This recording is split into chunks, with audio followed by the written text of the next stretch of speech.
నారాయణం నమస్కృత్య నరం చైవ నరోత్తమం దేవీం సరస్వతీం వ్యాసం తతో జయముదీరయేత్. హరి ఓం. పరమేశ్వర స్వరూపమైన సభకి నమస్కారం. ఈనాడు పరమపావనమైనటువంటి రోజు. ఎందుచేత అంటే 1 మాఘపాదివారం, 2 కుంభ సంక్రమణం, 2 జరిగినటువంటి పరమోత్కృష్టమైనటువంటి రోజు. ఇలాంటి రోజున ఏ కథ విన్నట్లయితే ఆఖరికి సంతానము లేని వారికి కూడా సంతానము కలుగుతుందో, అంటే వ్యాసుడు అంటాడు, పృథు మహారాజు గారికి సంబంధించినటువంటి ఆఖ్యానమును 3 మార్లు భక్తి శ్రద్ధలతో ఎవరు వింటారో అటువంటి వారికి ఒకవేళ సంతానము లేకపోతే సంతానము కూడా కలుగుతుంది అని. పృథు మహారాజు గారు సాక్షాత్ విష్ణువాంశ సంభూతుడు. అంతటి పరమపావనమైన ఆఖ్యానమును ఇవాళ చెప్పే ప్రయత్నం చేస్తాను. అది విన్నవాళ్ళకి సకల రకములైనటువంటి శ్రేయస్సు కలుగుతుంది అని వ్యాసుడి యొక్క వాక్యం. అయితే పృథు మహారాజు గారి ఆఖ్యానాన్ని ప్రారంభం చేసే ముందు ఇవాళ ఉన్నటువంటి దేశకాల పరిస్థితులను అనుసరించి, దేశకాల పరిస్థితులు అంటే నేను ఏదో రాజకీయాల గురించి మాట్లాడాలని కాదు నా ఉద్దేశ్యం. పరమపావనమైన రోజు అసుర సంధ్య వేళ కనుక పురంజనోపాఖ్యానాన్ని ముందు చెప్పి తర్వాత పృథు మహారాజు గారి వృత్తాంతం చెప్తాను. పురంజనోపాఖ్యానం ఎంతోసేపు పట్టదు, ఎందుకంటే అందులో ఉండే తత్వం చెప్పే ప్రయత్నం మాత్రమే చేస్తాను. కాబట్టి అందులో పెద్ద పద్యాల జోలికి నేను వెళ్ళకుండా ఇవాళ ఉన్నటువంటి రోజు యొక్క ప్రాశస్త్యం దృష్ట్యా ఒకసారి పురంజనోపాఖ్యానంతో మొదలు పెడతాను. ఇది మీరు కేవలం ముందు వినడానికి ప్రయత్నం చెయ్యండి. ఈ కథ మీకు ఏమైనా అందుతుందేమో చూడండి. ఎందుచేత అంటే మనకి భారతీయ సంప్రదాయంలో ఋషులు చెప్పేటటువంటి తీరు చాలా గొప్పగా ఉంటుంది. ఎందుకని అంటే తత్వబోధ చేసేటప్పుడు కూర్చోబెట్టి తత్వాన్ని మాత్రమే చెప్తాము అన్నాం అనుకోండి, చాలామంది బాబు ఇదంతా ఏమిటో చాలా భయంకరంగా ఉందండి, ఇదంతా మాకు అందుతుందా ఏమన్నానా అంటారు. అందుకని ఆ తత్వాన్ని కథతో కలిపేస్తే అదేదో వినడానికి చాలా సంతోషంగా ఉన్నట్టుగా ఉంటుంది, తీయగా ఉన్నటువంటి దగ్గుమంది వేసేసినట్టు ఉంటుంది. అందుకని నారదుడు ప్రాచీన బర్హి అనబడేటటువంటి ఒక మహారాజుకి ఈ పురంజనోపాఖ్యానాన్ని వివరించాడు. అది ఎందుకు వివరించవలసి వచ్చింది అంటే, ప్రాచీన బర్హి కేవలం ఈ శరీరమే శాశ్వతమనుకుని, తాను ఈ భూమి మీద శాశ్వతంగా ఉండిపోతాననుకుని, తాను ఎటువంటి మార్గములో సంపాదించినా తనని అడిగేవారు ఎవ్వరూ లేరనుకుని ఒక రకమైన అజ్ఞానములో జీవితాన్ని గడిపేస్తుంటే, చాలా తొందరగా అతనికి జ్ఞానోదయం కల్పించడం కోసం మహాత్ముడైనటువంటి నారదుడు పురంజేయుడికి చెప్పినటువంటి కథకే పురంజనోపాఖ్యానము అని పేరు. అది ఎంత చిత్రంగా ఉంటుందంటే, ప్రాచీన బర్హి దగ్గరికి వచ్చి ఒకనాడు నారదుడు చెప్తాడు, నేను నీకు ఒక విషయం చెప్తాను, జాగ్రత్తగా విను. పూర్వకాలంలో పురంజనుడు అనబడేటటువంటి ఒక రాజు ఉండేవాడు. ఆయన తాను నివసించడానికి యోగ్యమైనటువంటి కోట, తాను నివసించడానికి యోగ్యమైనటువంటి రాజ్యము, వీటిని అన్వేషిస్తూ బ్రహ్మాండములన్నిటా తిరిగాడు. ఎన్నిటినో చూశాడు, కానీ ఏవి నచ్చలేదు. అబ్బాయి ఇది నాకు బాగుండదు, ఇది నాకు బాగుండదని ఏదో అద్దెకి ఇంట్లో దిగేవాడు 4 ఇళ్ళు అద్దెకి చూసుకున్నట్టు, భార్యని స్వీకరించేవాడు 20 పెళ్లి చూపులు చూసినట్టు ఆయన అనేకమైనటువంటి స్థావరములను చూశాడు. చూసి ఇవేం నాకు నచ్చలేదన్నాడు. చిట్ట చివర హిమవత్ పర్వతము యొక్క దక్షిణ కొస దగ్గర ఉన్నటువంటి ఒక దుర్గమును చూశాడు. చూసి ఇది చాలా బాగుంది, నేను ఇందులో ప్రవేశిస్తాను అనుకున్నాడు. అక్కడ ఒక బ్రహ్మాండమైనటువంటి వనము, ఆ వనమంతా అల్లుకున్నటువంటి తీగలు, అనేకమైనటువంటి సరోవరములు, అందులో మంచి గొప్ప శిఖరము కలిగినటువంటి ఒక మేడ, ఆ మేడకి ఉన్నటువంటి అనేకమైనటువంటి జెండాలు, దానికి ప్రాకారములు, ప్రాంగణములు, లోపలికి వెళ్ళిన తర్వాత రత్నమయమైనటువంటి ఒక వేదిక, అక్కడ నుంచి ఒక బ్రహ్మాండమైనటువంటి రాజమార్గము, అనేకమైనటువంటి ద్వారములు, అనేక సరోవరములు, పక్షుల కలకూజితములు, దానితో పాటుగా సరస్సులు, పెద్ద పెద్ద నీడనిచ్చేటటువంటి వృక్షములు, మనస్సుని సంతోషపెట్టగలిగినటువంటి ఆహ్లాద విశేషములు, పాన్పులు, ఇన్ని కనపడ్డాయి. ఆశ్చర్యకరమైన విషయం ఏమిటంటే అందులో పెద్ద పులులు, సింహాలు ఉన్నాయి, కానీ అవి హాని చెయ్యవు. అవి ఎవ్వరినీ చంపవు, కానీ చాలా ప్రేమగా ప్రవర్తిస్తాయి. ప్రేమగా ప్రవర్తించి చంపవు, కానీ వాటితోటి చెలిమి చిట్ట చివరికి అపకారం చేస్తుంది. అటువంటి సాధుత్వం ఉన్న క్రూర మృగములు అవన్నీ అందులో ఉన్నాయి. అటువంటి దుర్గమును చూసి ఇందులో నేను ఉందాము అని ఆ పురంజనుడు దగ్గరికి వెడుతున్నాడు. అందులోంచి చాలా అందమై యవ్వనమంకురిస్తున్నటువంటి ఒక స్త్రీ బయటికి వచ్చింది. ఆవిడ బయటికి వస్తుంటే ఆవిడ వెనక ఒక 5 తలల పాము ఒకటి బయటకు వచ్చింది. ఆవిడ పక్కన ఒక 11 మంది కాపలా కాసేటటువంటి భటులు వచ్చారు. ఒక్కొక్కరి వెనక 100 చొప్పున సైనికులు ఉన్నారు. ఆవిడ్ని చూసి ఈయన అన్నాడు, నువ్వెవరు అని అడిగాడు. గమ్మత్తు ఏమిటంటే పురంజనుడు తాను ఒక్కడే ఉన్నాను, ఎవ్వరూ లేరు నాతో అనుకుంటుంటాడు. కానీ ఆయన వెనకాతల అవిజ్ఞాతుడు అనబడేటటువంటి ఒక మిత్రుడు ఉంటాడు. అవిజ్ఞాతుడు అంటే తెలియబడని వాడు. ఆయన ఎప్పుడూ పురంజనుడి వెనకాతలే ఉంటాడు, కానీ పురంజనుడు ఎప్పుడూ వెనక్కి తిరిగి చూడ్డం కాబట్టి ఆ మిత్రుడు ఆయనతో మాట్లాడ్డం, తనంత తాను పలకరించాడు ఆ మిత్రుడు. కానీ ఏం చేస్తున్నా అవిజ్ఞాతుడు మాత్రం ఉంటాడు పక్కనే. అటువంటి మిత్రుడు ఉండగా ఆ కాంతను అడిగాడు, నువ్వెవరన్నాడు. అంటే ఆవిడంది, ఏమో నాకు తెలియదు, నా తల్లిదండ్రులు ఎవరో నాకు తెలియదు, నేను పుట్టి బుద్ధిరిగి ఇక్కడే ఉన్నాను, ఈ కోటలో ఉంటూ ఉంటాను, నువ్వు మంచి యవ్వనంలో ఉన్నావు, నా పేరు పురంజని, నీ పేరు పురంజనుడు, అందుకని నువ్వు ఈ కోటలోకి రా, వస్తే మన ఇద్దరం మానుషమైనటువంటి భోగములను అనుభవిద్దాం, 100 సంవత్సరములు నువ్వు ఇందులో ఉందువుగానివి అని. ఈ కోటకు ఒక గమ్మత్తుంది. ఈ కోటకి తూర్పు దిక్కుగా 5 ద్వారాలు ఉంటాయి. ఈ 5 ద్వారాల్లోంచి బయటికి వెళ్ళవచ్చు, కానీ బయటికి వెళ్ళేటప్పుడు మాత్రం ఒక్కొక్క కోట ద్వారంలోంచి వెళ్ళేటప్పుడు ఒక్కొక్క మిత్రుడిని తీసుకుని వెళ్ళాలి. ఆ మిత్రులకి పేర్లు ఉంటాయి, వాళ్ళతోనే బయటికి వెళ్ళాలి.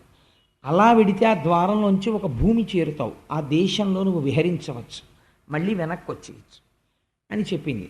చెప్తే ఆయన చాలా సంతోషించి ఆవిడ్ని వివాహం చేసుకున్నాడు. వివాహం చేసుకుని వాళ్ళిద్దరూ కలిసి సంతోషంగా జీవనం గడుపుతున్నారు. ఆవిడ తింటే తను తినేవాడు, ఆవిడ పడుకుంటే తను పడుకునేవాడు, ఆవిడ ఏడిస్తే తను ఏడిచేవాడు, ఆవిడ ఆడితే తను ఆడేవాడు. అలా ఇద్దరూ జీవితం గడుపుతున్నారు. సరే, ఇక్కడ వరకు చెప్పిన తర్వాతే మీకు ఈ కథ అంతా చాలా అయోమయంగా ఉంది అని అనిపించి ఉండవచ్చు. అందుకని నేను దాన్ని కొంచెం వివరణ చేసే ప్రయత్నం చేస్తాను. నారదుడు ఉట్టినే చెప్పడు కదండి ఏ విషయాన్ని.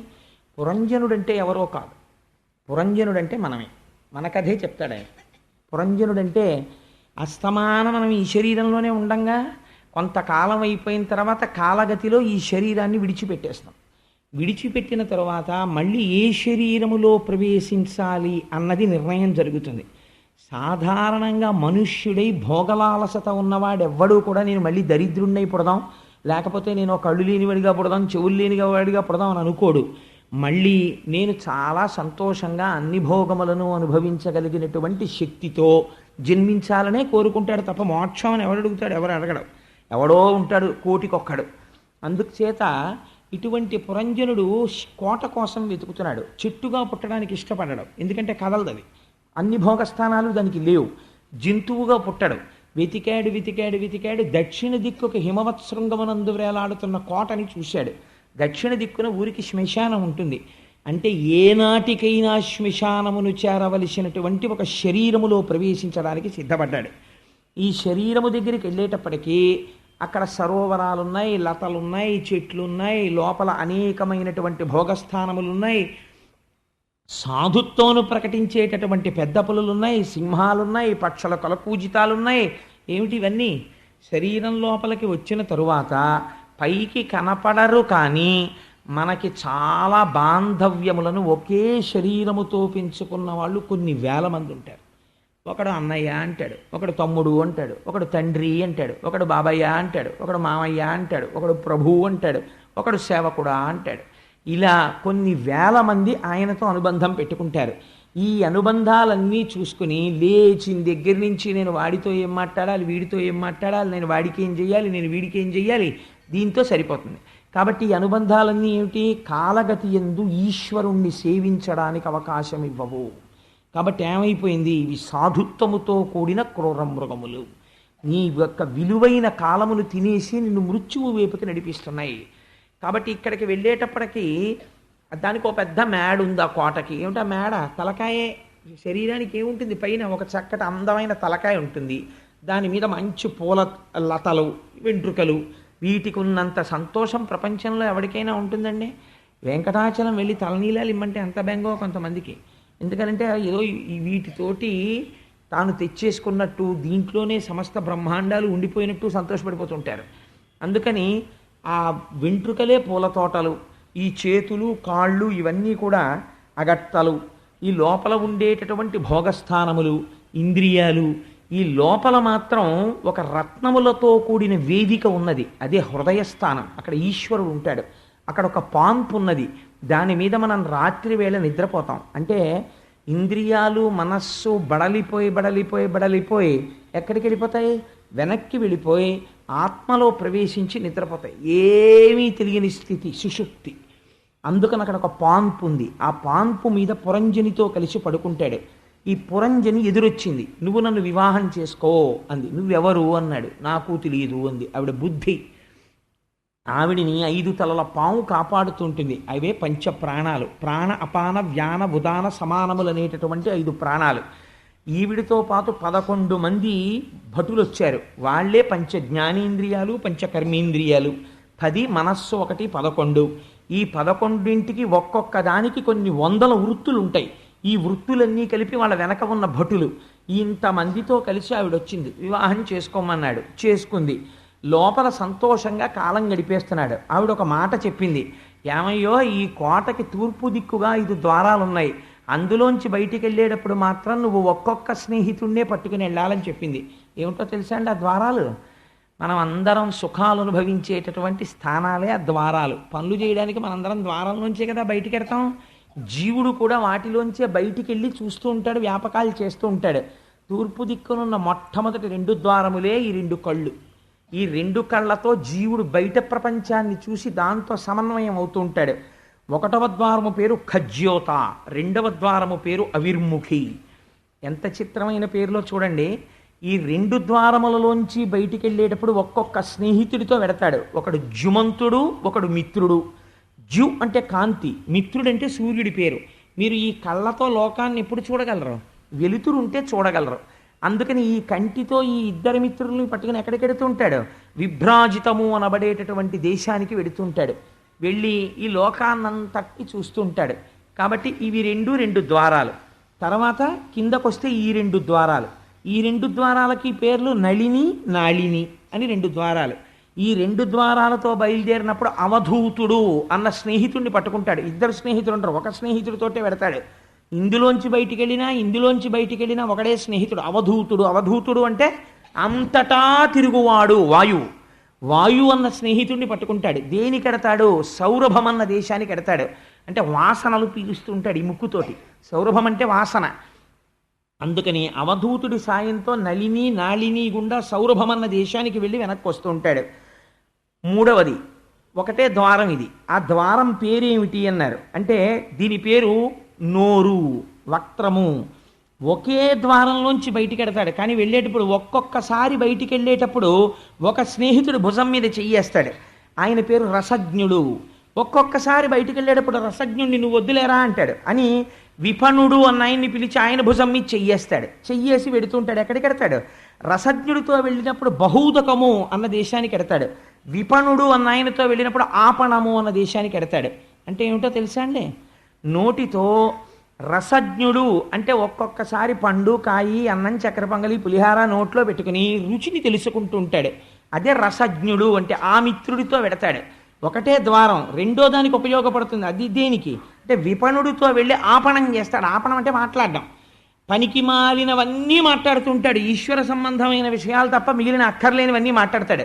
అందుకని ఆపణము మాట్లాడుచుండుట. ఒకే ద్వారంలోంచి 2 మిత్రులతో కలిసి వెళ్ళి చేస్తూ ఉంటాడు. ఆ తర్వాత కుడి పక్కన ఒక ద్వారం ఉంది. దీని పేరు పితృహౌ. అంటే ఇది కుడిపక్క చెవి. దీంతో ఏం చేస్తాడు? ఈ చెవి ఈ ద్వారంలోంచి బయటికి వెళ్ళినా, ఈ ద్వారంలోంచి బయటికి వెళ్ళినా ఒకడే స్నేహితుడితో వెళ్ళాలి. ఆయన పేరు శృతిధరుడు అంటే వేదం. దీంతో వెళ్ళినప్పుడు ఎక్కడికి ఎడతాడు? పాంచాల రాజ్యానికి ఎడతాడు. అంటే వేదంలో పూర్వభాగమైనటువంటి కర్మలను చేసి ఇక్కడ సుఖాలు కోరుతాడు, పైలోకాలలో స్వర్గాది సుఖములను కోరుతాడు. పుణ్యం అయిపోయాక కిందకి తోహేస్తారు. అందుకని వేదమునందు చెప్పబడిన పూర్వభాగములలో చెప్పబడినటువంటి సుఖములను కోరడానికి పాంచాల రాజ్యానికి ఈ ద్వారంలోంచి బయటికెడతాడు శృతిధరుడితో.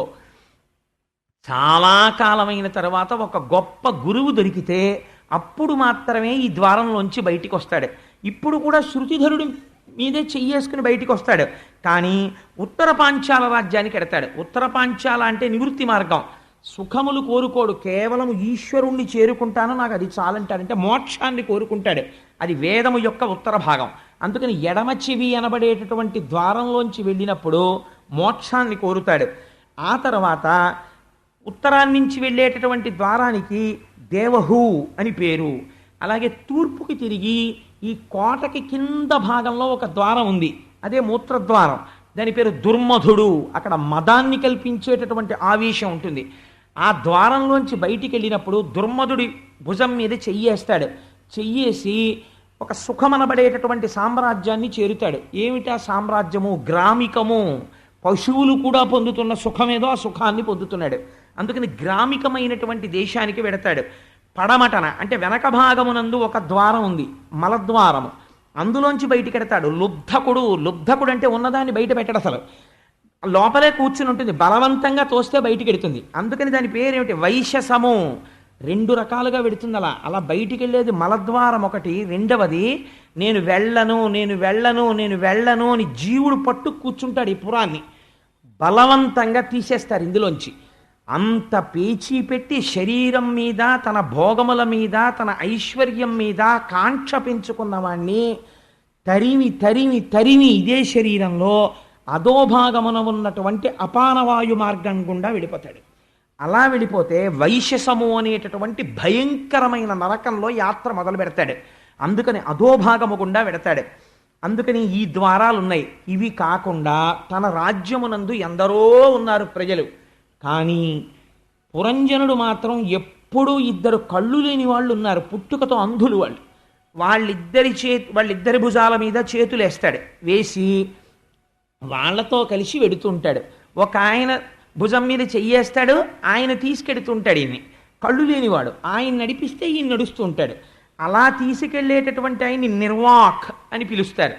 ఇంకొక ఆయన ఉంటాడు, ఆయనకి కళ్ళుండవు, వీళ్ళిద్దరినే భుజాల మీద చేతులేసి చేస్తాడు విషయాలన్నీ. ఆయన పేరేమి అంటే పేషస్కృత్. ఆయన భుజం మీద చెయ్యేసి ఆయన ఏం చేయమంటే చేస్తూ ఉంటాడు. అలా వాళ్ళిద్దరికీ కళ్ళుండవు. వాళ్ళిద్దరు ఎవరు అంటే కాళ్ళు ఉన్నాయి. కాళ్ళకి కళ్ళు ఎక్కడ ఉంటాయండి? వీటికి కన్నాలేమి ఉండవు. ఇంకా ఈ కన్నములు ఇక్కడ వరకే రంధ్రములతో కూడిన భాగం ఉంటుంది, ఇంకిక్కడి నుంచి రంధ్రాలు ఉండవు. అందుకని రంధ్రములు లేనటువంటి కాళ్ళు గుడ్డివి. ఎక్కడికి వెళ్ళమంటే అక్కడికి వెడతాయి.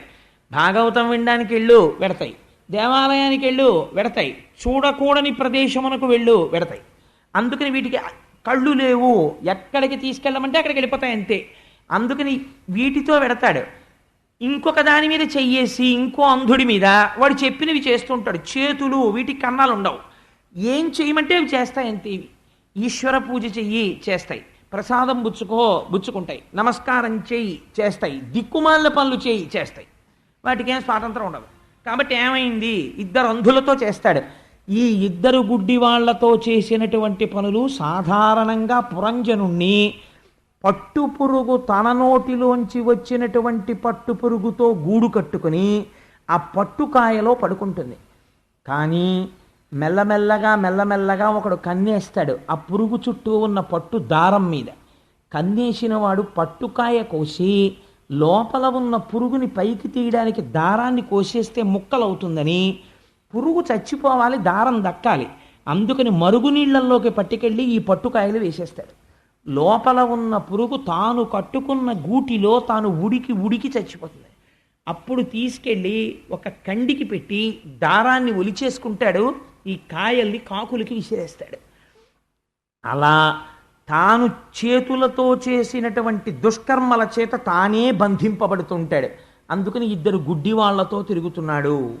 ఇటువంటి వాడు విషూచినుడు అనబడేటటువంటి వాడితో అంతఃపురంలో భార్యాబిడ్డలతో ఎప్పుడూ సుఖాలు అనుభవిస్తూ ఉంటాడు. ఇటువంటి వాడు ఒక రోజున ఒక గుర్రం ఎక్కాడు. తన పక్కన 11 మంది సేనాపతుల్ని పెట్టుకున్నాడు. అంటే 10 ఇంద్రియాలు, ఒక మనస్సు పెట్టుకుని దానికి ఒకటే కళ్ళెం, ఒకడే సారథి. అంటే స్వప్నమునందు విహరిస్తున్నటువంటి జీవుడు. జాగృతిలో లేచి ఉండగా తాను ఏ పనులు చేస్తున్నాడో అవే స్వప్నంలో కనపడతాయి. అందుకని ఆ రథం ఎక్కి తాను చంపవలసినవి చంపకూడనివి కూడా చంపేశాడు. అంటే చెయ్యవలసినవి చెయ్యకూడనివి కూడా చేసేశాడు. ఇప్పుడు చెయ్యకూడనివి చంపకూడని వాటిని చంపాడు. ఇప్పుడు ఇవన్నీ పగపట్టాయి. పగపట్టి ఇనప కొమ్ములు ధరించి కూర్చున్నాయి. నువ్వు కోట్లోంచి మాట బయటికి రా, నీ పని పడతామన్నాయి. అంటే చెయ్యకూడని పనులు పాపములై కట్టి కొడపడానికి సిద్ధపడుతున్నాయి జీవుడి శరీరంలోంచి బయటికి వస్తే. ఇప్పుడు అటువంటి స్థితిలో తిరిగి ఇంటికి వచ్చాడు. భార్యని చూశాడు. అయ్యో నిన్ను విడిచిపెట్టి వెళ్ళిపోయాను, నాకు ఎంత బెంగగా ఉందో, నువ్వు బాగున్నావా అన్నాడు. ఆవిడ అలకాగృహంలో ఉంది. అంటే మళ్ళీ సాత్విక బుద్ధి ఎందు ప్రవేశించాడు. ఇలా ఉండగా ఉండగా ఉండగా ఉండగా కొన్నాళ్ళకి ఆవిడ చాలా పెద్దదైపోతోందేమో అని అనుమానం వచ్చిందంటే బుద్ధి ఎందు స్మృతి తగ్గుతోంది మెల్లిమెల్లిగా. ఆవిడేం చేసిందంటే వీడికి అనుమానం రాగానే ఒక రోజున స్నానం చేసి ఉజ్వలము అన్న వస్త్రం కట్టుకుని వచ్చింది. ఆ బోమ ఆవిడికి యవ్వనం తరగడం ఏమిటనుకున్నాడు, మళ్ళీ కౌగిలించుకున్నాడు. ఉజ్వలము అంటే తన బుద్ధి ఎందు తనకి భ్రాంతి, అన్నీ మర్చిపోతూ ఉంటాడు. ఒక్కటి జ్ఞాపకం ఉండదు. దీపం వెలిగించడం మర్చిపోయి పూజ చేసేస్తాడు, బొట్టెట్టుకోవడం మర్చిపోయి సంధ్యావందనం చేసేస్తాడు. ఒక్కొక్కటి మర్చిపోతున్నాడు. అయినా నా అంత వాణ్ణి నేను అంటుంటాడు. ఇటువంటి స్థితిలో మెల్లమెల్లగా ఇలా జరుగుతుంటే చండవేగుడు అనబడేటటువంటి ఒక గంధర్వుడు చూశాడు. ఈ కోటని స్వాధీనం చేసుకోవాలనుకున్నాడు. ఆయన దగ్గర 360 మంది మగ సైన్యం, 360 మంది ఆడ సైన్యం ఉన్నారు. 360 మంది మగ సైన్యం తెల్లగా ఉంటారు, 360 మంది ఆడ సైన్యం నల్లగా ఉంటారు. అంటే రాత్రులు నలుపు, పగళ్ళు తెలుపు. వీళ్ళే శుక్లపక్ష కృష్ణపక్షాలుగా ఉంటారు. వీళ్ళెప్పుడు కలిసి ఉంటారు. వీళ్ళు వచ్చి కోటని బద్దలు కొడదామని చూశారు, అంటే శరీరాన్ని పడగొడదామని చూశారు. ఈలోగా వీళ్లతో పాటు కాలకన్య కలిసినది. కాలకన్య అంటే కాలస్వరూపమైనటువంటి ఈశ్వరుడే. ఈ కాలకన్య వివాహం చేసుకోవాలి అనుకుంది. ఆవిడెవరూ వివాహం చేసుకోవడానికి ఇష్టపడలేదు. ఎవ్వరూ ఒప్పుకోవట్లేదు. బ్రహ్మజ్ఞాని కదా, ఈయనకేం బాధ ఉంటుంది, ఎవరినైనా చేసుకుంటాడని నారదుడు కనపడితే ఓ రోజున అడిగింది, నన్ను పెళ్లి చేసుకోంది. అంటే ఆయన అన్నాడు, నాకు నువ్వు అక్కర్లేదు, నేను చేసుకోనన్నాడు. అంటే కాలకన్య కాబట్టి శరీరాన్ని పడగొట్టేయగలదు మృత్యురూపమై. కానీ నారదుడిని ఏం చేయలేదు, బ్రహ్మజ్ఞాని. బ్రహ్మజ్ఞానం ఉన్నవాడిని కాలం ఏమీ చేయలేదు. కాబట్టి ఏం చేసింది, ఒక శాపం ఇచ్చింది.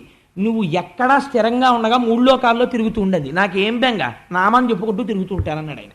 అందుకని నారదుడు తిరుగుతుంటాడు. ఆయన అన్నాడు, బ్రహ్మజ్ఞానికి కోపం ఉండదు. ఆయన అన్నాడు, నువ్వు నన్ను శపించావు, కానీ నీకో మాట చెప్పనా, నిన్నెవడూ పెళ్లి చేసుకోడు, నువ్వు కాలకన్యవి, నీకు పెళ్ళి ఏమిటి, అందుకని నువ్వు వాడి పేరు, వాడి దగ్గరికి వెళ్ళి వాడు నిన్ను పెళ్లి చేసుకుంటాడన్నాడు. ఆ యమనుల నాయకుడు భయుడి దగ్గరికి వెళ్ళింది, నన్ను పెళ్లి చేసుకోంది. అంటే ఆయన అన్నాడు, నువ్వు నాకు చెల్లెల్లాంటిదనివి, నిన్ను నేను పెళ్లి చేసుకోకూడదు, నాకు తమ్ముడున్నాడు, వాడి పేరు ప్రజ్వరుడు, నువ్వు వాడు కలిసి ఒక పని చేస్తుండండి, ఆ పని పేరు దేవగుప్తము, చాలా రహస్యం, ఎలా జరిగింది అన్నది లోకంలో ఎవ్వరూ పట్టుకోలేరు, మీ ఇద్దరే అది చేయగలరు, వరం ఇస్తున్నాను. నీకు భర్త దొరకలేదని కదా నువ్వు బాధపడుతున్నావు, ఎందుకు బాధపడుతున్నావు, ఊళ్ళో ఉన్న వాళ్ళందరికీ పెళ్ళిళ్ళు అయిపోతున్నాయి, భర్తలు వస్తున్నారు, నీకు భర్త దొరకట్లేదు, నీకు నేను వరం ఇస్తున్నాను, ఊళ్ళో ఉన్న భర్తలందరూ ఇవాళ నుంచి నీకు భర్తలే, నువ్వు ప్రతి పురుషుడికి భార్య అయిపోతావు, నువ్వు భార్య అయిపోయినట్టు వాడికి తెలియదు, విచిత్రం, నువ్వు ఎప్పుడు వెళ్ళి పట్టుకుంటే అప్పుడే వాడు భర్త అవుతాడన్నాడు. అని నీకు నేను వరం ఇస్తున్నాను, నువ్వు ఎప్పుడు వెళ్ళి పట్టుకుంటావో వాడికి తెలియదు, కాబట్టి నీ పేరు జరా. అంటే ఏమిటి, వృద్ధాప్యం. కాలకన్య వచ్చేస్తుంటుంది, నడిచి వెళ్ళిపోతుంటుంది, శరీరానికి ఏమొస్తుంది, వృద్ధాప్యం వస్తుంది. నాకు ముసల్తనం వచ్చిందని ఒప్పుకుంటాడు ఏమిటి, వచ్చి పట్టేసింది. అంటే ఇప్పుడు ఆవిడ భార్య అయి కూర్చుంది. ఎప్పుడైతే ముందు జరొచ్చిందో వెనకాతలే భయుడు వస్తాడు, భయుడి వెనకాతల యవనులు సైన్యం వస్తుంది. యవనులంటే జర, వృద్ధాప్యం వచ్చిన తర్వాత యవనులు రావడం అంటే బెంగలు, భయాలు, వ్రణాలు, రోగాలు, ఇవన్నీ బయలుదేరిపోతాయి.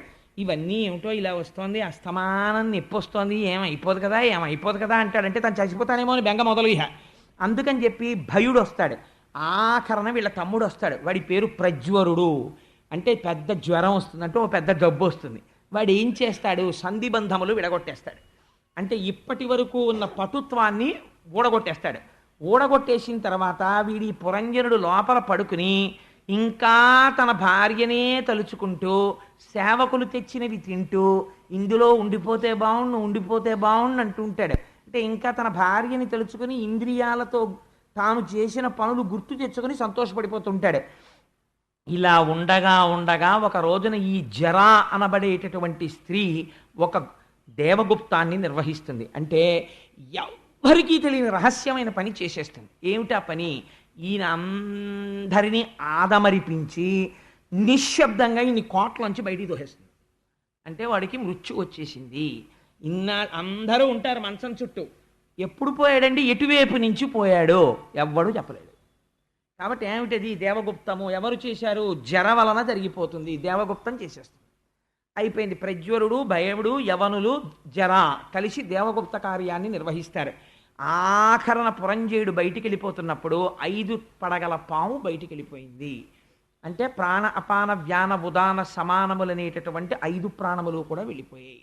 ఇప్పుడు ఈ కోట ఏమైపోయింది? శిథిలమైపోయింది. ఇప్పుడు దీన్ని ఎవరు ఆక్రమించారు?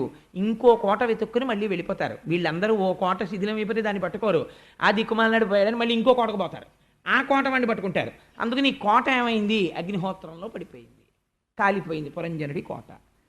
ఇది విన్నావా ప్రాచీన బర్హి? నీకేమైనా అర్థమైందా అని అడిగాడు. అడిగితే ప్రాచీన బర్హి అన్నాడు, అంటే ఈ వ్యాఖ్యానం చేయకుండా చెప్తే ఏమిటో మీరు చెప్పారు కానండి, ఆ పేర్లు ఏమిటి, ఆ ద్వారాలు ఏమిటి, ఆ మిత్రులు ఏమిటి, ఆ పురంజని ఏమిటి, కాలకన్య ఏమిటి, భయుడు ఏమిటి, ప్రజ్వరుడు ఏమిటి, అసలు ఏమిటండి అల్లరి అన్నాడు. అంటే ఇదిగో ఇప్పుడు చేసినటువంటి వివరణమే చేశాడు. చేసిన తరువాత ఆశ్చర్యపోయి, అయ్య బాబోయ్, మనుష్య జీవితం అంటే ఇలా ఉంటుందా? కాబట్టి నేను ఉత్తర క్షణం ఏం చెయ్యాలి అని అడిగాడు. నువ్వు చెయ్యగలిగినది ఒకటే, ఒకటి భాగవత సహవాసము, భగవంతుని పట్ల అనురక్తి, ఈ 2 పెంచుకో అని ప్రాచీన బర్హి నారదుడికి ఉపదేశం చేస్తాడు. అది పరమ పవిత్రమైన ఆఖ్యానము. కథారూపంలో ఉంటుంది, కానీ గొప్ప రహస్యాన్ని ఆవిష్కరిస్తుంది. మీరు మనవల్ని దగ్గర కూర్చోబెట్టుకుని 15 రోజులు చెప్పడానికి ఈ కథ బాగా సరిపోతుంది. ఎందుకని అంటే మీరు ఒక్కొక్కటి చెప్పి ఇదేమిటో నువ్వు చెప్పు చూస్తాను, నువ్వు చెప్పు చూస్తానని కొంచెం వయస్సు వస్తున్నటువంటి పిల్లల్ని అడిగితే వాళ్ళకి వేదాంతములందు ప్రవేశము లభిస్తుంది. లభించి నిజమే కదా నిజమే కదా అని వైరాగ్యానికి బీజములు పడడం ప్రారంభమవుతుంది. అంత గొప్ప ఆఖ్యానం. సరే, ఇవాళ కుంభ సంక్రమణం జరిగినటువంటి పరమ పవిత్రమైన రోజు కదా అని ఈ ఆఖ్యానంతో ప్రారంభం చేశాను. ఇప్పుడు పృథూపాఖ్యానాన్ని చెప్పడానికి ప్రయత్నం చేస్తాను. ఒకానొక సమయంలో ఈ దేశాన్ని అంగరాజు గారు పరిపాలిస్తుండేవాడు. ఆయన మహాధార్మికుడు. కేవలము ధర్మానుష్ఠానము తప్ప ఎన్నడూ అధర్మము చెయ్యనివాడు. అటువంటి అంగరాజు ఒకసారి అశ్వమేధయాగం చేస్తున్నాడు. అశ్వమేధయాగం చేస్తూ దేవతలందరినీ పిలిచి హవిస్సులు ఇస్తున్నారు. ఈ రోజుల్లో అంటే మనం స్వరం చెప్పేయడం, మంత్రం చెప్పేయడం, అందులో చెరువు వేసేయడం. చెరువు వేయడం అంటే పదార్థాన్ని తయారు చేసిన దాన్ని వేస్తారు, హవిస్ అంటారు. అది వేస్తే వాళ్ళు వచ్చారు, తిన్నారో నమ్మకం అంతే. కానీ ఆ రోజులలో దేవతల్ని పిలిస్తే స్వాహ అంటే ఆ దేవత వచ్చి ఎదురుగుండా కూర్చుని అగ్నిముఖంగా పుచ్చుకుని నోట్లో వేసుకుని వెళ్ళేవారు. అందుకని అక్కడ ఉన్నటువంటి ఋషులు మంత్రములతో ఆవాహన చేస్తున్నారు దేవతల్ని. ఒక్క దేవత రావట్లేదు. ఏ ఒక్క దేవత రాకపోతే ఆశ్చర్యపోయాడు అంగరాజు. ఆశ్చర్యపోయి, అదేమిటండి మీరు స్వరంతో మంత్రములతో దేవతల్ని ఆవాహన చేస్తున్నారు, ఒక్క దేవత హవిస్సు పుచ్చుకోవట్లేదు, అగ్నిహోత్రంలో పడిపోతోంది అంతే. ఎందుచేత ఇలా జరిగింది అని అడిగాడు. అడిగితే ఋషులు అన్నారు, మా యొక్క స్వరమునందు కానీ వేదము స్వరప్రోక్తము, స్వరంతో పిలవాలి వేదం. అందుకని స్వరప్రోక్తమైనటువంటి వేదము యొక్క స్వరమును అనుసరించి మేము పిలిచాం, రావాలి దేవతలు తప్పకుండా. కానీ రావడం లేదంటే నీ యందు అప్రసన్నులై ఉన్నారు. నీ యందు అప్రసన్నతతో ఉండడానికి నువ్వెక్కడో ఏదో దోషం ఉండాలి నీలో. నీ యందు దోషమున్నది అనడానికి నీ చరిత్రని పరిశీలిస్తే నీ యందు ఎక్కడా దోషము లేదు, నువ్వు ధర్మమూర్తివి. అయినా దేవతలు రావడం లేదు. రాజా, ఏదో దోషము లేకుండా దేవతలు రాకుండా ఉండరు. కాబట్టి ఏ దోషం ఉన్నది అని విచారణ చేస్తే అంగమహారాజు గారు అపత్య దోషంతో బాధపడుతున్నాడు. అంటే ఆయనకి సంతానం లేదు.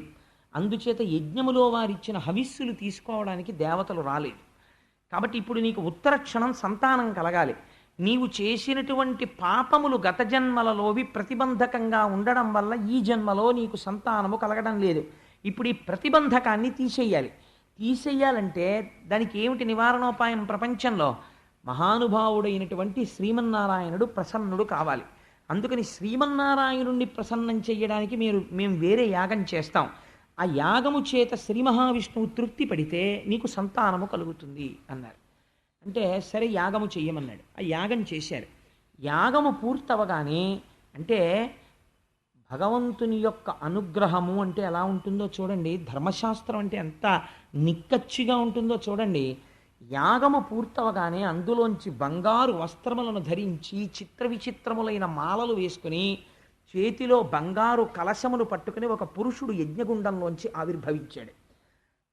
ఆవిర్భవించి, అంగరాజా, ఈ పాయస పాత్రలో ఉన్నటువంటి పదార్థమును నీ భార్య చేత తినిపించు, నీ ధర్మపత్ని చేత తినిపించు, నీకు అపత్య దోషం పోయి సంతానము కలుగుతుంది అన్నారు. అంటే ప్రసాదమును తీసుకోండి అని అంటారు. అందుకే కారణం. లేకపోతే ఇంత చేసిన తర్వాత నీకు కలిగిన పాపం పోయిందయా, ఇప్పుడు నీకు సంతానం కలుగుతారని ఓ మాట చెప్తే అయిపోదండి. మళ్ళీ ఈ పాయసాలు ఇవ్వడం, ఈ పాయసాలు తినడం, రామాయణంలో అయితే మళ్ళీ దీన్ని ధర్మబద్ధంగా విభాగం చేయడం, నలుగురు పిల్లలు పుట్టడం, ఎందుకంటే ఇంత అల్లరి? నోటితో మాట చెప్తే పోదా? కాదు. మీ శరీరము లోపలే పాపము రోమకూపములను అంటుకుని ఉంటుంది. అందుకే వెంకటాచలపతి దగ్గరికి వెడితే తలనీలాలు ఎందుకు ఇస్తారంటే, వేం కటతీతి ఇది వెంకట, వెంట్రుకలను ఆశ్రయించి ఉన్నటువంటి పాపముల యొక్క ఖండనము జరుగుతుంది. అక్కడ తలనీలాలు ఇచ్చేస్తే ఇన్నాళ్ల నుంచి మీకు కలిసి రాకపోవడానికి మీ పాపమే అడ్డుపడుంటుంది. ఆయన దగ్గరికి వెళ్ళి ఇలా తల వంచేసి ఆ తలనీలాలు ఇచ్చేస్తే ఆ పాప రాసిపోతుంది. అది మనుష్య జీవితంలో గొప్ప అదృష్టం. కలియుగంలో యజ్ఞాలు చెయ్యలేరు, యాగాలు చెయ్యలేరని వెంట్రుకలు పుచ్చుకుని ఇంత ఫలితం ఇస్తానని స్వామి శ్వేతవరాహ కల్పంలో వెంకటాద్రి మీద కూర్చున్నాడు. అందుచేత ఈ పాపరాశి ధ్వంసము కావడానికి ఈశ్వరానుగ్రహం లోపలికి చేరుతుంది. ఈశ్వరానుగ్రహం చేరడమే ప్రసాదమును తినుట. అందుకే సత్యనారాయణ స్వామి వ్రతకథలో ప్రసాదం తీసుకోకపోతే ఆ తల్లి కూతుళ్ళు పడవలు మునిగిపోతాయి. ప్రసాదం తీసుకోలేదు అంటే ఈశ్వరానుగ్రహమును తిరస్కరించుట. మాకు అక్కర్లేదు అనుగ్రహం. ఇలా ఎవరు మాట్లాడుతున్నారో వాళ్ళని ముందు పట్టి తెండు దూతలారా, ఈశ్వరానుగ్రహం అక్కర్లేదన్న వాళ్ళని ముందు పట్టుకొచ్చేసేయమని చెప్పాడు యమధర్మరాజు గారు. అందుచేత ఈశ్వరానుగ్రహమే పాయస పాత్రగా వచ్చినది. ఇప్పుడు ఈ పాయస పాత్రను ఎక్కడిచ్చాడు? మీరు చాలా జాగ్రత్తగా గమనించాలండి. అందుకే మన ధర్మశాస్త్రాలు ఎంత జాగ్రత్తగా మాట్లాడతాయో చూడండి. ఒక చిన్న దోషం ఎంత దూరం వెళ్ళిపోతుందో చూడండి వంశంలో. ఆయన చాలా మంచివాడు, కానీ ఆయన జీవితంలో చేసిన పొరపాటు ఒక్కటే. ఏమిటా పొరపాటు అంటే లవ్ మ్యారేజ్. యుక్తాయుక్త విచక్షణ మరిచి, నాకు ఎన్నో కుటుంబాలు తెలుసండి, వేదిక మీద చెప్పడం ఎందుకని నేను చెప్పను, కానీ ముందు చాలా marry in Heist and repent at leisure అని ఇంగ్లీష్లో ఓ ప్రొవెర్బ్. తొందరపడి పెళ్లి చేసుకో, జీవితాంతం విచారించు అని. కావలసింది బాహ్యమునందు మెరుపు కాదు, ఆంతరమునందు మెరుపు చూడాలి వివాహం చేసేటప్పుడు. లేకపోతే జీవితాలు ముళ్ళబాటలు అయిపోతాయి. మీరు కర్దమ ప్రజాపతి దేవహూతి సంసారం చూశారు. ఇద్దరు ఎలా తరించారు? ఇక్కడ చూడండి, ఒక చిన్న పొరపాటు ఒకటి జరిగింది. ఇది అంగమహారాజుని ఎలా కట్టి కుడుపుతుందో చూడండి. తన ప్రయత్నంతో కొన్ని సవరించగలడు, కొన్నింటిని సవరించలేడు పురుషుడు. ఏది సవరించుకోలేడు? తొందరపడి బాహ్యమునందు కనపడినటువంటి అందాన్ని చూసరి శాశ్వతం అనుకుని ఇంటికి తెచ్చుకుంటే సంస్కార రహితమైతే నాశనం అయిపోతాడు పురుషుడు. ఎంత ప్రమాదకరంగా ఉంటుందో. అందుకే మన శాస్త్రాలు అలా మాట్లాడే. ఎప్పుడు మన శాస్త్రాలు పక్కకెళ్ళిపోయి దిక్కుమాలిన డైలాగులు రాసేవాళ్ళు, ఆడపిల్ల కనపడితే ప్రేమించేసి పెళ్లి చేసుకోవడమే సినిమాకి ముగింపైపోయిన రోజులు వచ్చేసాయో ఆనాడే మన జాతి భ్రష్టు పట్టింది. చూడండి, ఇంత గొప్ప పాయస పాత్ర వస్తే కమలాక్షి పాయసము కౌతుకమొప్ప భుజించి భర్తృ సంగమమున చేసి తక్షణము గర్భము దాల్చి కుమారుగాంచే ఆ కొమరుడునంతా మాతృజనకుండగు మృత్యువు బోలి తానధర్మమున చెరించుచుండే గుణమండన పేనుననంగ నిచ్చలు. ఎంత గొప్ప తీర్పు చెప్తున్నారో చూడండి వ్యాసుల వారు. 7 తరాలు అటు ఇటు చూడండి ఈ వంశంలో పిల్లనిచ్చే ముందు అంటారు. ఏది మాట్లాడుకోవాలంటే మీకు ఎంత ఉందండి, వీళ్ళకి ఎంత ఉందండి, వీళ్ళు మీకు బ్లాక్ ఎంత ఇస్తారు, వైట్ ఎంత ఇస్తారు, మీరు చచ్చిపోయాక ఏమొస్తుంది వీళ్ళకి ఇంకాను, ఇలాంటి దిక్కుమాలిన మాటలు కావు. ఈ తరాలలో మహాభక్తుడైన వాడు ఎవడైనా ఉన్నాడా? అసలు ఉంటే ఆ తేజస్సు, ఆ పోలిక తన కుమార్తె కడుపున మళ్ళీ పుట్టవచ్చు. అందుకని వంశం చూస్తారు, అటువైపు మహాభాగవతులైన వారు ఉన్నారా అన్నది చూస్తారు. అందుకే చూడండి ఎంత పొరపాటు జరిగిపోయిందో. తానైతే యాగం చేశాడు, అటువంటి ప్రజాపతి యొక్క అనుగ్రహాన్ని పొందాడు, పాయస పాత్ర వచ్చింది, భార్యకి తీసుకెళ్ళి ఇచ్చాడు. ఆవిడ పేరు సునీత. ఆవిడ చూడండి భర్తృ సంగమము చేతనే సంతానాన్ని పొందింది. తేజస్సు అంగరాజు యొక్క తేజస్సే, ధర్మబద్ధమైనటువంటి సంగమే. ఆ తేజస్సే ఆవిడ యందు చేరింది. కానీ ఇప్పుడు అది ప్రజోత్పత్తిని చేసింది. కారణమేమి? ఇన్నాళ్ళు ఎందుకు చేయలేకపోయింది అంటే ప్రజోత్పత్తిని చెయ్యడానికి వీలు లేనటువంటి స్థితి, పాపము ఇన్నాళ్ళు సంతానము కలగకుండా చేసింది. ఇప్పుడు ఆ విఘ్నం పోయింది. కాబట్టి ఇప్పుడు సంతానము కలగడానికి కావలసిన యోగ్యత సిద్ధించింది. కానీ క్షేత్రశుద్ధి జరగలేదు. క్షేత్రమునందు దోషముంది. క్షేత్రమునందు దోషముండి విత్తనము గొప్పదైనా మొక్క మొలవదు, మొలిచిన కావలసినన్ని కాయలు పళ్ళు పండవు. ఊసర క్షేత్రమునందు పడిపోయిందనుకోండి, విత్తనం పడిపోతే క్షేత్రము యొక్క లక్షణము కూడా చెట్టు ఎందు ప్రవేశిస్తుంది, చీడపీడలతో ఉంటుంది, సమృద్ధితో ఉండదు సస్యం. ఏమి జరిగింది? ఎంత నిర్దాక్షిణ్యంగా మాట్లాడుతుందో చూడండి భాగవతం. పెళ్ళి నా ఇష్టం అన్న మాట ఎంత ప్రమాదమో ఆ తర్వాత ఎంత ఏడుస్తాడో చూపిస్తాను. అంగరాజు చాలా ధార్మికుడే. ఏం జరిగింది? ఆయనకి వివాహము చేసినప్పుడు మృత్యువు యొక్క కుమార్తె అయిన సునీతనిచ్చి వివాహం చేశారు. సునీత గొప్ప మంత్రశక్తి కలిగినటువంటి తల్లి. ఆవిడ యందు దోషం లేదు, కానీ ఒక దోషం వచ్చింది. ఎక్కడి నుంచి వచ్చింది? ఆవిడ తల్లిగారు, ఆవిడ యొక్క తండ్రి గారు మృత్యువు. అందుచేత ఒకరిని మృత్యు అనేటటువంటిది ఎవరికి సంతోషకారకం కాదు కదండి. అందుకే అసలు ఎవరు ఇంట్లో దక్షిణ దిక్కుకి తిరిగి నమస్కారం చేయరు. కారణం ఏంటంటే దక్షిణ దిక్కుకి తిరిగి చేసిన నమస్కారం యమధర్మరాజు గారికి చెందుతుంది. ఆయన గబుక్కుని రోజోడు తిరిగి నమస్కారాలు ఎట్టేస్తున్నారు అనుకోండి, మీరు పూజామూర్తులన్నీ ఈశ్వర విగ్రహాలన్నీ ఉత్తర దిక్కుగా పెట్టి మీరు దక్షిణ దిక్కుకి తిరిగి నమస్కారాలు చేయడం మొదలెట్టారనుకోండి, ఆయన పుచ్చుకోవడం మొదలెట్టారనుకోండి, పాపం వీడు రోజూ పెట్టేస్తున్నాడు రా మనకి దండాలు, వీడు తప్ప పెట్టేవాడు లేడు, సో నేను ప్రసన్నుడనవుతున్నాను, నేను చెయ్యగలిగిన విధి నీ పట్ల నేను చేసేస్తానన్నాడు అనుకోండి, ప్రమాదం వచ్చేస్తుందని వీడికి భయం. కానీ ఆయనే అలా చేయడు పాపం. అలా ఈ టైంకే వస్తాడు ఆయన. వద్దన్నా రావద్దన్నా టైంకి వచ్చేవాడు ఆయన ఒక్కడే దిక్పాలకుల్లో. సూర్యభగవానుడు ఒకడు. అందుచేత అటువంటి మహాపురుషుడైనటువంటి యమధర్మరాజు గారు ఉన్న దిక్కుకి తిరిగి నమస్కారం చేయడమే మనకు భయం. కానీ అది హింసిస్తుంది. ఎందుకంటే ప్రతివాడికి భయం కదండి, భయకారకమై ఉంటుంది మృత్యువు. ఇప్పుడు తన భార్య తండ్రి గారి వైపు దోషం ఉంది, క్షేత్రము యొక్క బీజమునందు దోషం ఉంది, మృత్యువు యొక్క పుత్రిక. తత్కారణము చేత యాగమునందు ఉద్భవించినటువంటి ప్రజాపత్య పురుషుడిచ్చినటువంటి ప్రసాదము తిన్నప్పటికీ పుట్టినటువంటి కుమారుడు వ్యగ్ర స్వభావము కలిగిన వాడు జన్మించాడు. వాడికి వేణుడు అని పేరు ఇచ్చారు.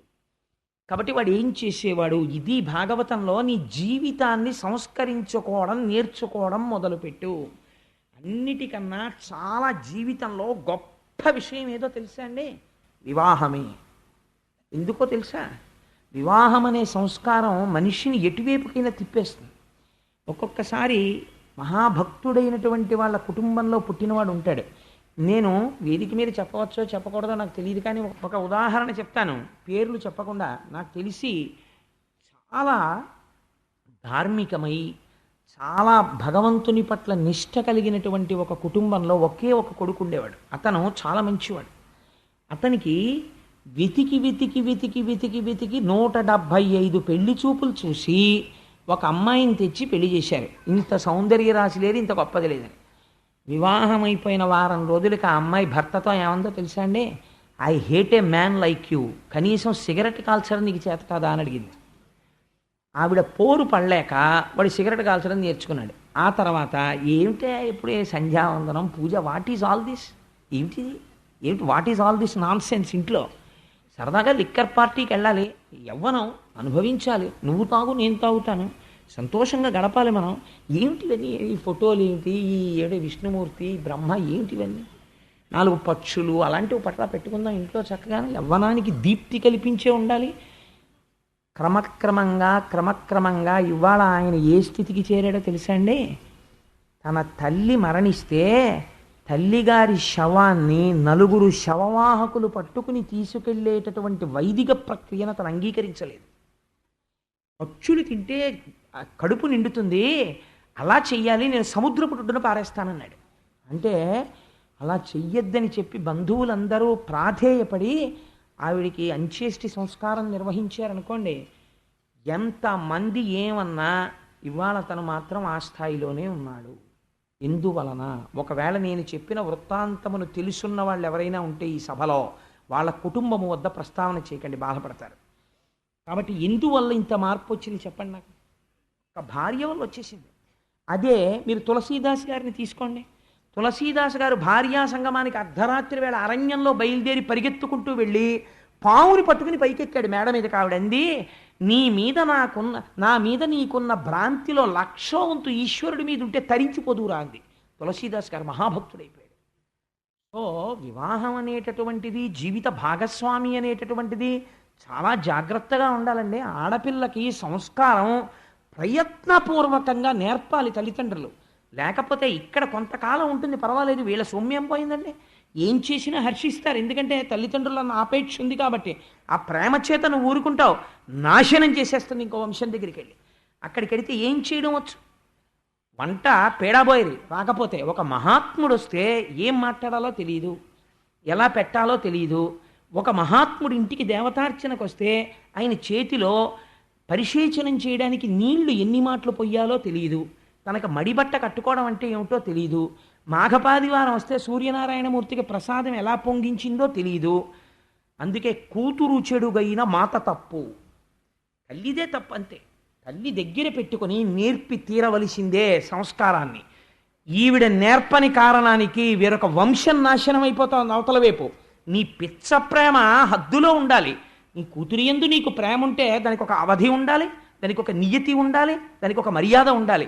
అంతేకాని విచ్చలవిడితనం ఆడదానికి నేర్పితే వేరొక వంశం నాశనం అయిపోతుంది. ఆడది సంస్కారం నేర్చుకుంటే వేరొక పురుషుడు కూడా మారిపోవచ్చు. పురుషుడు కూడా అంతే, స్త్రీ పట్ల అంతే మర్యాదగా ఉండాలి. అంతటి ఔన్నత్యంతో జీవితాలు గడపాలని మనకి భాగవతం బోధ చేస్తోంది. ఎంత గొప్ప విషయాన్ని వ్యాసుడు ప్రతిపాదన చేస్తున్నాడో చూడండి.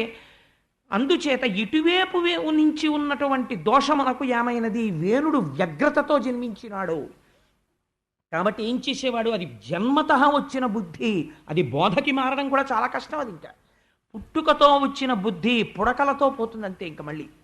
కాబట్టి ఏమైంది, నిష్కారణంగా వేటకెళ్ళిపోయేవాడు ప్రతిరోజు. వెళ్ళిపోయి కుందేలు పిల్లల దగ్గర నుంచి లేళ్ళు జింకల వరకు చంపేసేవాడు.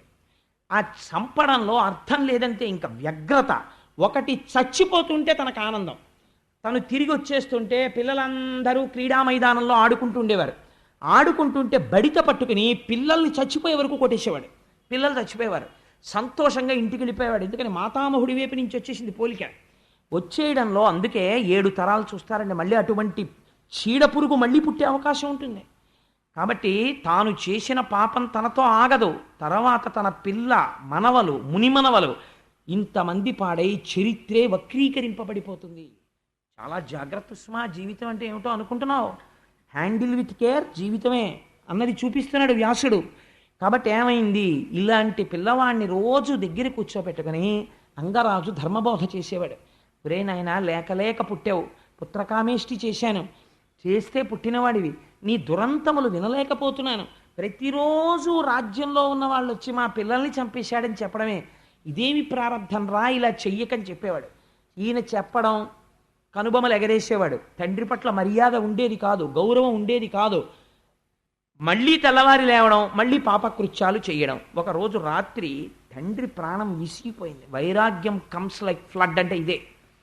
ఒకరోజు భార్య కొడుకు నిద్రపోతున్నారు. అంగరాజు గారు మాత్రం నిద్ర పట్టక ఒక కుర్చీలో కూర్చున్నాడు. ఆయన అనుకున్నాడు, నా జీవితానికి ఏమి సార్థకత, ఒకటి నా కొడుకు సత్ప్రవర్తన కలిగిన వాడై నా తర్వాత సింహాసనాన్ని అధిష్ఠించి రాజ్యపాలనము చేసి చక్కగా నాకు పేరు తెచ్చి నా శరీరము పడిపోయిన తర్వాత గయలో శ్రాద్ధం పెట్టాలి. అలా వాడన్నా నన్ను ఉద్ధరించాలి. కొడుకుండాలని అందుకు కోరుకుంటారు. దిక్కుమాలిన కొడుకు ఉంటే అంత, ఊడిపోతే అంత, అలాంటి కొడుకు లేకపోతే నష్టమేం లేదు. కాబట్టి ఈ కొడుకు వల్ల నాకు ఒక గొప్ప ప్రయోజనం కనపడుతోంది. ఏమిటా ప్రయోజనం, ఎప్పుడో నాకు వైరాగ్యం వస్తుందో రాదో, ఈ భోగాలతో ఇలా మగ్నత పొందుతానో, కానీ వీడు ఈశ్వరుల్లాగా ఇంత దుష్టుడు పుట్టి నాకు, అంటే ఈశ్వరుల్లా అంటే నేను దుష్టుడిని సామ్యం చెప్పానని కాదు, వైరాగ్యం ఇవ్వడంలో, వీడు నా మాట వినడు, నాకు అప్రతిష్ఠ వచ్చేస్తోంది అన్న బెంగతో, ఇలాంటి కొడుకు ఉన్న చోట నాకు ఇంత రాజ్యం ఉంటే ఎంత, సింహాసనం ఉంటే ఎంత, రోజు వీడికి చెప్పుకునే కన్నా ఎక్కడికో పోయి ఈశ్వరారాధన చేసుకుని మట్టిలో కలిసిపోతే మంచిది. కాబట్టి ఇంకా నేను ఈ నా కొడుకు వీడిని చంపలేను. ఎందుచేత అంటే ఉన్నదొక్క నలుసు, వీణ్ణి రేపొద్దున్న రాజుని చేయలేను, యవరాజ్య పట్టాభిషేకం చేసి వానప్రస్థానికి వెళ్ళలేను, ప్రజలకి తీసుకొచ్చి ఒక బందిపోటు దొంగను అప్పచెప్పినట్టు అయిపోతుంది. అందుకని వీడికి యవరాజ్యం ఇవ్వలేను, ఇవ్వకుండా ఉందామంటే కుదరదు. ఇంత చిత్తక్షోభ పడే కన్నా మనము విరాగులమై అరణ్యమునకు వెళ్ళిపోదాం అని చెప్పి ఒక రాత్రి వేళ అన్ని భోగములు కలిగినటువంటి అంతఃపురాన్ని, తన భార్యని, తన బిడ్డని విడిచిపెట్టి గురువులకు కూడా చెప్పకుండా తానొక్కడే కాలినడకన నడిచి అరణ్యంలోకి వెళ్ళిపోయాడు. ఇప్పుడు చెప్పండి, దుర్మార్గుడైన కొడుకు జన్మిస్తే ఎంత సన్మార్గుడైన తండ్రి అయినా ఎంత బాధపడ్డాడో ఆలోచించండి. అది అంగరాజు యొక్క పొరపాట, ఎంత మాత్రమూ కాదు. కానీ ధార్మికుడు శిక్షింపబడినాడు. దేని వలన? క్షేత్రము యొక్క జనన కారణమైన బీజమునందున్న దోషము చేత తాను శిక్షింపబడ్డాడు. ఎలా ఉంటాయో చూడండి వివాహాలంటే. ఆయన అడవికి వెళ్ళిపోతే మర్నాడు పొద్దున్న అంతఃపురంలో రాజు కనపడలేదు. కనపడకపోతే అక్కడ ఉన్నటువంటి గురువులు చూశారు, ఋషులు చూశారు, మహర్షులు చూశారు. అరెరే కనపట్టలేదు రాజు, రాజు లేకపోతే రాజ్యం క్షోభిస్తుంది, కాబట్టి మనం ఉత్తర క్షణం రాజుని తీసుకురావాలని చెప్పి అరణ్యాలలోకి వెళ్ళి వెతికారు. ఎక్కడ వెతికినా రాజు కనపడలేదు. తిరిగి వచ్చేశారు. వచ్చేసి ఇప్పుడు ఉన్నవాడెవరు? ఉత్తరాధికారి రాజకుమారుడు వేణుడే కనుక ఏమో చూద్దాం, ఈశ్వరుడి అనుగ్రహం, మనమెందుకు ఆయన కొడుకు రాజు కాకుండా మనం అడ్డుపడాలి? ధర్మం తెలుసున్నవాడు ధర్మంతో ప్రవర్తించాలి, కాబట్టి పట్టాభిషేకం చేద్దాం. మార్పు రాకపోతే అప్పుడు మనం చూద్దాం ఈయన విషయం అని చెప్పి ఆయన తల్లిగారైనటువంటి సునీధతో మాట్లాడి ఈ వేణుడికి పట్టాభిషేకం చేశారు. వేణుడికి పట్టాభిషేకము చేసిన తర్వాత ప్రజల యొక్క పరిస్థితి ఎట్లున్నది అనడానికి పోతన గారు ఒక గొప్ప ఉదాహరణ చెప్పారు. ఒక కర్ర యొక్క కన్నములలో చాలా కాలము నుంచి చీమలు ఆవాసం చేస్తున్నాయి అనుకోండి. ఆ కర్రకి అకస్మాత్తుగా రెండు వైపులా అగ్నిహోత్రం అంటుకుంది అనుకోండి. ఇప్పుడు ఈ చీమలు ఎటువైపు నుంచి పారిపోతాయి? అలా వేణుడు రాజు అయిన తర్వాత ఇటు రాజు వైపు నుంచి బాధ, అటు క్రూరుల వైపు నుంచి బాధ. వీడికి స్నేహితులు వాళ్ళే. అందుకని ఇద్దరూ కలిపి ప్రజల్ని నలిపేస్తున్నారు. ఎక్కడ లేని బాధ పడిపోతున్నారు. యజ్ఞయాగాది క్రతువులు లేవు. ఎవరైనా ఎక్కడైనా యజ్ఞం చేసినా యాగం చేసినా వెంటనే వాళ్ళని శిక్ష వేసేవాడు. మీకెవరు రా ఈశ్వరుడు? రాజు ఈశ్వరుడు. కాబట్టి మీరు యజ్ఞం చేస్తే ఎవరి పేరు మీద చేయాలి? నాకు చెయ్యాలి యజ్ఞం. యాగం చేస్తే నాకు చెయ్యాలి. పూజ చేస్తే ఈశ్వర ప్రతిమలు అవి ఏం పనికిరావు. అందరూ కూడా వేణుని యొక్క చిత్రపటాలని ఇంట్లో పెట్టుకోవాలి, ఆయనకే ఆరాధన చెయ్యాలి. ఇదొక వెర్రి. అందుకని చెప్పి నాకే పూజలు చెయ్యండి అని తనకే ఒక పూజా విధానం నిర్మించేసుకుని ఉంటుంటాడు. ఇటువంటి బోధ మొదలుపెట్టాడు. ఎక్కడా యజ్ఞయాగాది క్రతువులు లేవు. యజ్ఞయాగాది క్రతువులు లేకపోతే ఏమవుతుంది మీరు ఆలోచించండి. మీరైనా ఒకటి ఆలోచించండి. నేను ఓ ఉద్యోగం చేస్తున్నాను. ఓ ఉద్యోగం చేస్తే నాకు 12 నెలలు అయ్యేటప్పటికీ సంవత్సరంలో ఏదో కొంత జీతం వస్తుంది. వస్తే నిర్దాక్షిణ్యంగా నాకు జీతం ఇచ్చిన ఆఫీసర్ ఎవరో, ఆ జీతం ఇచ్చిన ఆఫీసర్ గారే ఒక ఆయనతో లెక్క కట్టిస్తారు. ఈ కోటేశ్వరరావుకి ఎంత వచ్చిందా 12 నెలల్లో అని. ఇంత వచ్చిందండి ఈయన జీతం. ఈయన ఆదాయపు పన్ను అని ఇంత వచ్చినందుకు ఇంత ట్యాక్స్ కట్టాలి, కోసే ఆయన జీతంలో అంటాడు. అప్పుడు నేను అది కట్టేటప్పుడు సంతోషంగా కట్టేయాలి. ఈశ్వరుడు నాకు ఇన్కమ్ ట్యాక్స్ కట్టగలిగినంత అదృష్టాన్ని ఇచ్చాడనమాట. అదొక క్రెడెన్షియల్ అనుకుని కట్టేయాలంతే. అంతేకాని నేను తిరగబడ్డాను అనుకోండి, నేను ట్యాక్స్ కట్టను. ఆయన ఏం చేస్తాడంటే ఛార్జ్ షీట్ ఇచ్చి ట్యాక్స్ కట్టని వాడు సిటిజన్గా కూడా కాదు, ఉద్యోగంలో ఉండడానికి వీలేదు, తీసేది, ఇన్కమ్ ఉండదు, ట్యాక్స్ కట్టక్కర్లేదు, వెళ్ళిపోయి ఇంటి కట్టాడు. కాబట్టి ఏమవుతుంది? మొత్తానికి మొదటికి మోసం వస్తుంది. యజ్ఞం చెయ్యడం, యాగం చెయ్యడం అంటే ఏమిటో తెలుసా అండి? అందుకే అది ఒక్క మన ధర్మంలోనే ఉంది. అగ్నిహోత్రానికి మీకు ఈ అనుగ్రహం అంతా, ఐశ్వర్యం అంతా ఎక్కడ నుంచి ఏ దేవతల వలన వస్తోందో ఆ దేవతలకి కృతజ్ఞత చెప్పుట. అందుకని మీరు మళ్ళీ హవిస్సు తెచ్చి అగ్నిముఖంగా వాళ్ళకి కృతజ్ఞత చెప్తారు. కృతజ్ఞత చెప్తే దేవతలు సంతోషిస్తారు. సంతోషిస్తే అందరూ సంతోషంగా ఉండేటట్టు లోక కళ్యాణకారకమైనటువంటి ఐశ్వర్యమును కురిపిస్తారు. ఇప్పుడు ఆయన ఏమంటున్నాడు? యజ్ఞయాగాది క్రతువులు చెయ్యవద్దంటున్నాడు. ప్రజల్ని పీడిస్తున్నాడు. ఇప్పుడు కోపం ఎవరికి వచ్చింది? భూదేవికి వచ్చింది. ఎందుకని? ఇక్కడే రహస్యం అండి. ఒక నామం ఒకటి ఉంది, అది శివనామాల్లో ఉంటుంది, విష్ణు సహస్రంలో ఉంటుంది. సర్వ శివస్థాన భూతాధిర్నిధిరవ్యయ. శర్వుడన్న పేరు శ్రీ మహావిష్ణువుకు ఉంది. శర్వుడన్న పేరు పరమశివుడికి ఉంది. శర్వాణి అన్న పేరు పార్వతీదేవికి ఉంది. శ్రీదేవి అన్న పేరు శ్రీ మహావిష్ణువు యొక్క భార్య అయిన లక్ష్మీదేవికి ఉంది. శర్వుడు అంటే చితి రూపమూర్తి, భూమి రూపంలో ఉంటాడు. మీకు ఏ ఐశ్వర్యం కావాలన్నా భూమిలోంచే వస్తుంది. తినడానికి తిండి భూమిలోంచి, మొక్కజొన్న పొత్తు తిండిలోంచి, కాఫీకి కావలసిన కాఫీ గింజలు భూమిలోంచి, పంచదార చెరుకులోంచి, ఓ కారు ఇనుము గనిలోంచి, కారు నడవడానికి పెట్రోలు భూమిలోంచి, ఏది కావాలన్న ఓ బొగ్గు భూమిలోంచి. ఇప్పుడు శర్వుడి నుంచి శర్వాణి వస్తుంది. ఈ ఐశ్వర్యం ఎందుకు ఇవ్వాలి ఈశ్వరుడు? మీరు యజ్ఞయాగాది క్రతువులు చేస్తే సంతసించి ఇవ్వాలి. భూమాత అనుకుంది, వీళ్ళు తమకి తింటున్నారంతే, కృతజ్ఞత లేదు, యజ్ఞయాగాది క్రతువులు లేవు, కాబట్టి నేను ఓషధీ శక్తిని ఉపసంహారం చేస్తున్నాను. ఎంత గొప్ప మాటో చూడండి. ఓషధీ శక్తి అంటే ఏమిటో తెలుసా అండి? మీరు ఒక వడ్డు గింజని పట్టుకెళ్ళి భూమిలో పెడతారు. పెడితే మీరు ఏం నమ్ముతారు? నీరు పోసి నాగలి పట్టి దున్నేసి చక్కగా మెత్తగా భూమి అయిపోయిన తర్వాత అందులో వడ్లు జల్లేస్తే అందులోంచి మొక్కలు వస్తాయి. లేకపోతే ఏదో గోంగూర విత్తనాలు జల్లారు, గోంగూర మొక్కలు వస్తాయి అని. సపోజ్ గోంగూర రావడం మానేసింది అనుకోండి, మీరు ఏం చేస్తారు? వ్యవసాయ అధికారుల్ని తీసుకొచ్చాయా ఏమిటంటే ఇక్కడ ఏం పండట్లేదని అడుగుతారు. అసలు దేశంలో ఎక్కడా పండడం మానేసింది అనుకోండి, విత్తనాలు జల్లినా రావట్లేదు అనుకోండి, అప్పుడు అది ఏదో పెద్ద డిఫార్మిటీ కదండి, ఏదో తేడా వచ్చేసింది. భూమిలోంచి రావట్లేదు. భూమిలోంచి వచ్చాక పురుగులు పడితే ఏం చేయాలో చెప్తారు, లేకపోతే ఒక విత్తనం వేస్తే ఇన్ని ధాన్యం వచ్చేది ఏదో చెప్తారు. అంతేకాని అసలు భూమిలోంచి విత్తనాన్ని మొలకెట్టేట్టు చేసిన వాడు శాస్త్రజ్ఞుడు కాదు, ఈశ్వరుడు. అక్కడ మీ మేధకి పరిమితి ఉన్నది, అక్కడ మీరేం చేయలేరు, అక్కడ మీ శక్తి సరిపోదు. అలా అయితే చావే ఉండదు వైద్యులుండగా.